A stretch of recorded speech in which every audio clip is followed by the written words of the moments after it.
उहिदेदारनि खे हिकिड़ो मैसेज ॾिनो आहे, हिकिड़ी गुज़ारिश कई आहे त बाबा अचो, इदारनि जे अंदरि अचो, तंज़ीम खे मज़बूत कयो, इदारनि जे फ़ैसिलनि जी ऐं पंहिंजो इज़त ऐं एतिराम कयो। अहिड़े तरीक़े सां ऐं पंहिंजे सिंध जे सदारत जे हैसियत सां, सदर जे हैसियत सां ऐं उन सभिनी क़ाबिल एतिराम दोस्तनि खे जिन असां इलेक्शन कॉन्टेस्ट कई आहे, उन्हनि दोस्तनि खे, उन्हनि जे दोस्तनि खे हिन प्लेटफॉर्म ते तव्हां गुज़ारिश कयां थो त दोस्तो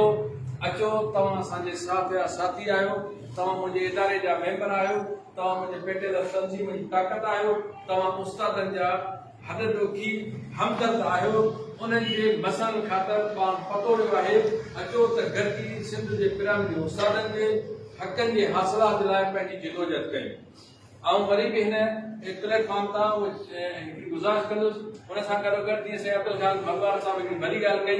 त बाबा तव्हांजो रिकाउंटिंग राइट आहे, पर जिते जंहिं इदारे जे अंदरि तव्हां हिकिड़ी एप्लीकेशन ॾिनी आहे, तव्हांजो इदारो छा फ़ैसिलो करे थो उहो उन इदारे जे मथां आहे। तेसीं ताईं उन्हनि इदारनि असांखे हिन जॻह ते विहारियो, उस्तादनि जे मैंडेट सां हिते पहुता आहियूं त अचो सभु तलखियूं ख़तमु करे हिन उस्तादनि जे पेटियल जे तंज़ीम ख़ातिर, सिंध जे उस्तादनि जे हक़नि ख़ातिर हिन इदारे जे अंदरि अची करे ऐं उस्तादनि जे हक़नि ख़ातिर तव्हां पंहिंजा जेका तफ़सीली ऐं पंहिंजे ज़हनी सलाहियतुनि जा जेके बि जेको असां आइडिया आहिनि उहे हिन काबीना जे साम्हूं रखो, ताकी असां उस्तादनि लाइ को बहितरीन नमूने सां हिकिड़ो लामल तयारु करे ऐं सरकार सां जेको आहे पंहिंजो वकील खे मिलाए उस्तादनि जा मसइला हल करे वठूं। हुन सां गॾोगॾु ऐं सिंध जे पूरे दोस्तनि खे, उस्तादनि खे ही बि मुबारकबाद ॾियां थो त अॼु सही माना में साईं अब्दुल ख़ान भगवान पंहिंजे कॉमेडी समेत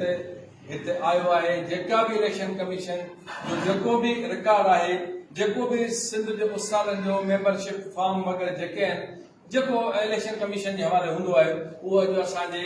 हवाले करे रहियो आहे। ऐं निहायत उन ते बि साईं खे जेको आहे सो मुबारकबाद ऐं निहायत तव्हां सभिनी दोस्तनि जो हिकु दफ़ो वरी बि शुक्रिया अदा थो कयां त ही असांजी सिंध जी रवायत आहे।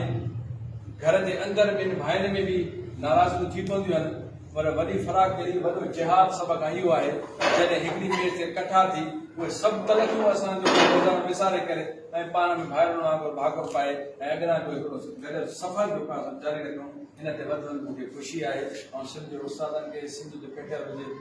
ख़ैर ख़्वाह दोस्तनि खे ऐं वरी बि हिन ते मुबारकबाद ॾियां थो।